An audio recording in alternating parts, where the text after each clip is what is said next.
Fala galera, Interagindo Química, beleza? Hoje nós vamos dar continuidade às nossas aulas e vamos falar hoje sobre as propriedades periódicas.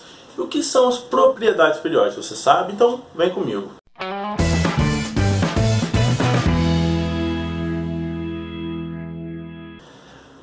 Bom pessoal, antes de começar a nossa aula, já se inscreve aqui no canal, deixa seu like, compartilha esse vídeo que eu sei que vai te ajudar muito na sua preparação para o Enem e para outros vestibulares ao longo desse ano. Então, vamos lá. O que é propriedade periódica? O que são as propriedades periódicas?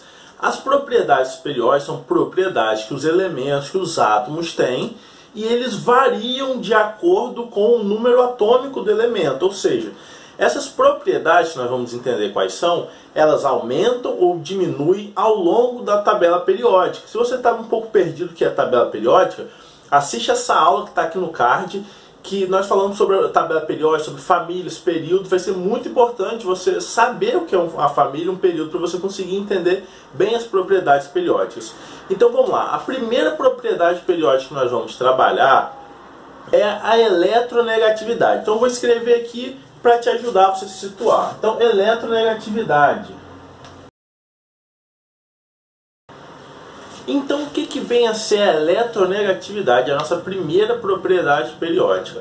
Eletronegatividade é a capacidade que um elemento tem de atrair elétrons para si. Ou seja, um elemento que é muito eletronegativo, ele vai conseguir atrair elétrons para ele com grande facilidade. E como que a gente sabe os elementos que têm maior eletronegatividade na tabela periódica? Nas famílias, quanto mais para cima o elemento estiver numa família, certo? Quanto mais para cima o elemento estiver numa família, maior vai ser a eletronegatividade desse elemento. Ou seja, a eletronegatividade numa família cresce de baixo para cima. E num período, que é a linha horizontal, a eletronegatividade cresce da esquerda para a direita. Ou seja, quanto mais para a direita o elemento estiver no período, maior vai ser a eletronegatividade. Então a eletronegatividade é a capacidade, a tendência, facilidade que o elemento tem de atrair elétrons para si, e ela cresce numa família de baixo para cima e num período da esquerda para a direita. O que é isso? O elemento que está aqui embaixo, numa família, ele tem eletronegatividade menor que o elemento que está aqui em cima. E no período a mesma coisa, o elemento que está aqui mais para a esquerda na tabela, ele tem uma eletronegatividade menor do que o que está aqui na direita. Lembrando que a eletronegatividade, ela não conta para os gases nobres. Os gases nobres nós vamos estudar um pouco mais à frente, mas estou escrevendo aqui só para você poder lembrar. A eletronegatividade é tendência que um átomo tem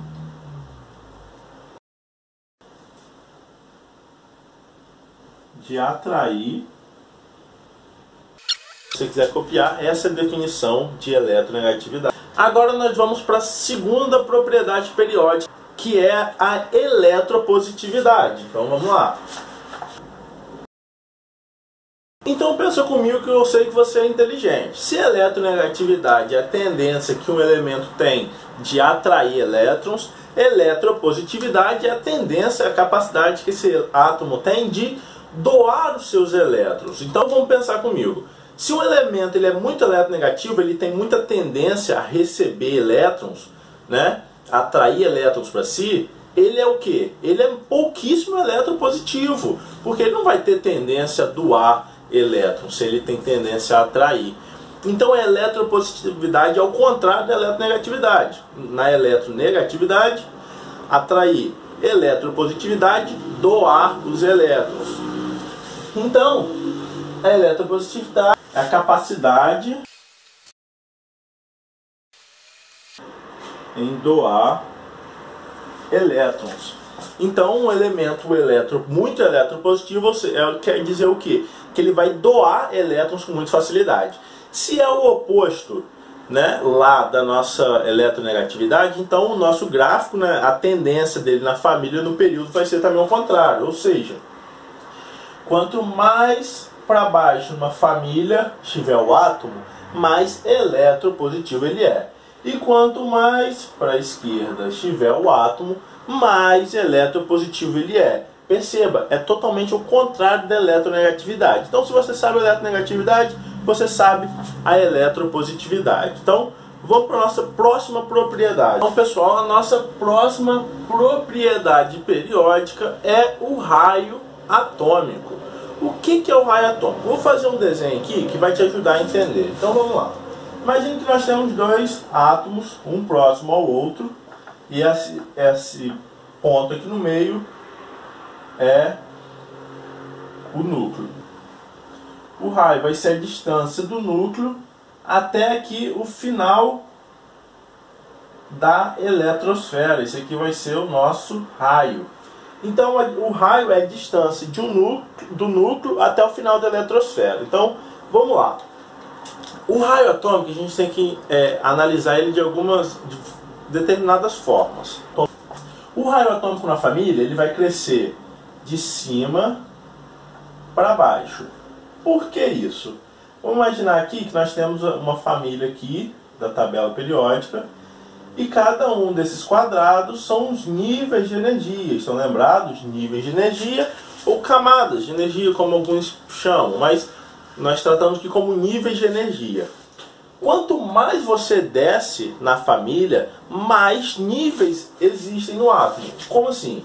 No primeiro nível, vamos dizer que a gente tem isso aqui, um nível.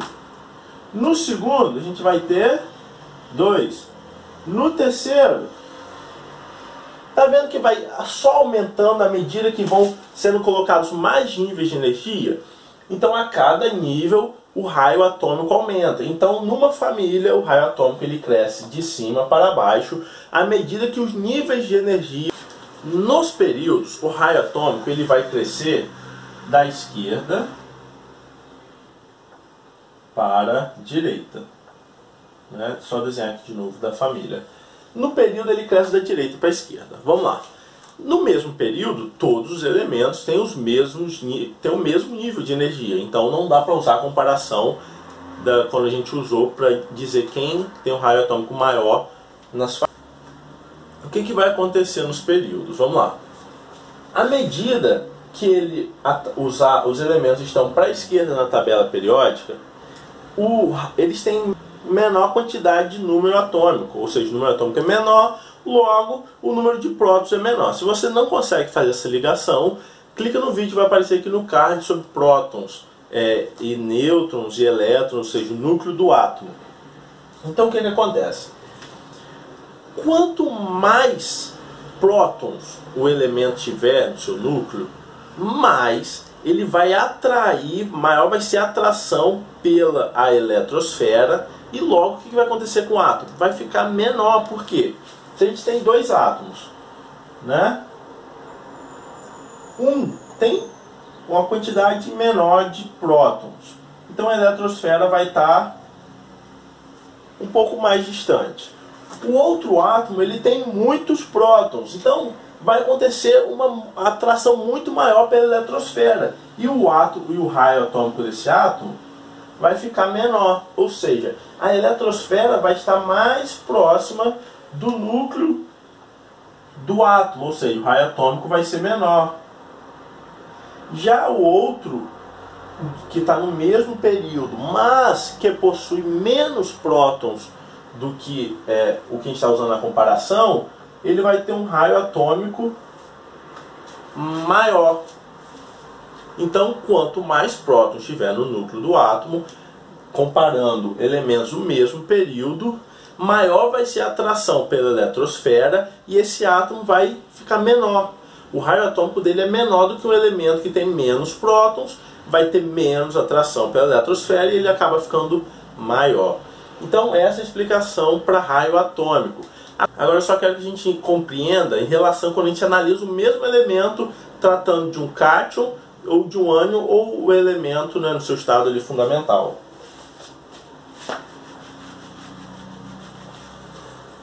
Agora a gente vai falar sobre o raio iônico, ou seja, quando o átomo ele está como um cátion ou como um ânion, certo? Analisando quando o átomo ele perde ou ganha elétrons. Então vamos lá, vamos dar um exemplo aqui. O sódio atômico ONS, ou seja, ele tem 11 prótons. E analisando o cátion de sódio, né, que perdeu um elétron. Então vamos lá. Vamos pensar aqui. Você tem 11 prótons exercendo, né, tendo ali atração com 11 elétrons. E você tem 11 prótons tendo atração com 10 elétrons. Como eu falei no vídeo anterior, quanto mais prótons, ela é mais atraída. Então, isso aqui eu tenho 11 com 11, e aqui eu tenho 11 prótons, né, tendo relação ali com 10 elétrons. É lógico que o raio do cátion, lembrando, isso aqui é um cátion, porque é um átomo que perdeu um elétron, então isso aqui é um cátion. Então, o raio iônico, né, o raio atômico aqui do cátion, ele vai ser sempre menor do que o raio atômico do elemento. Por quê? Aqui você tem mais prótons exercendo maior atração na eletrosfera, que você tem 11 prótons e 10 elétrons. Então, esse raio atômico vai diminuir. Então, o raio atômico de um elemento vai ser sempre maior do que o raio atômico do seu cátion. Agora, se tratando dos ânions, vou pegar como exemplo o oxigênio. Número atômico 8, e o oxigênio que ganhou 2 elétrons. O oxigênio que ganhou 2 elétrons é o mesmo pensamento que a gente vai ter aqui, é o pensamento do cátion, do exemplo anterior, só que vai ser ao inverso. Nesse caso, a gente tem 8 prótons exercendo atração ali por 8 elétrons. Aqui nós temos 8 prótons com atração com os 8 elétrons, que já tinham mais os 2 que ganhou 10. O que vai acontecer? Você vai ter mais elétrons, então essa atração ela vai ser menos efetiva no ânion. Então o raio do ânion, porque é um elemento que perdeu elétron, então isso aqui é um ânion, vai ser sempre maior do que o raio iônico, ou raio atômico do elemento. Então, para finalizar, uma tabelinha de comparação aqui. O raio do cátion, raio atômico do cátion, ele vai ser sempre menor que o raio atômico do átomo, que vai ser menor do que o raio atômico do seu ânion.